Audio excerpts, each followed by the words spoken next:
Hello বন্ধুরা, সবাই কেমন আছো?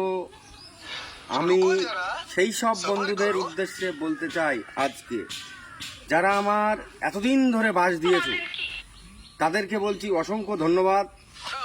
আপনাদের বাস আমি একটাও ফেলে দিইনি, নষ্ট করিনি। বুঝেছো বন্ধুরা? সব বাস আমি গুছিয়ে রেখেছি সযত্নে। ঠিক আছে বন্ধুরা? তাই বন্ধু, তোমাদের উদ্দেশ্যে বলছি, তোমাদের বাস নিয়ে আমি দেখো কি বানিয়েছি। আমি বানিয়েছি মই। তোমাদের বাস দিয়ে আমি বানিয়েছি মই, আর এই মই দিয়েই আমি এখন উপরে উঠে যাব। দেখে নাও বন্ধুরা, ভালো করে দেখো, যারা যারা বাস দিয়েছো ভালো করে দেখো আমার বাস দিয়া বন্ধুগণ। আমি এখন তোমাদের বাস দিয়েই মই বানিয়ে এই যে তোমাদের থেকে কত উপরে উঠে গেলাম বন্ধুরা। দেখো, তোমাদের বাসে মই বানিয়ে তোমাদের উপরে উঠে গেলাম। ঠিক আছে না বন্ধু? ভালো থাকবে বাস দিয়া বন্ধুরা। টাটা।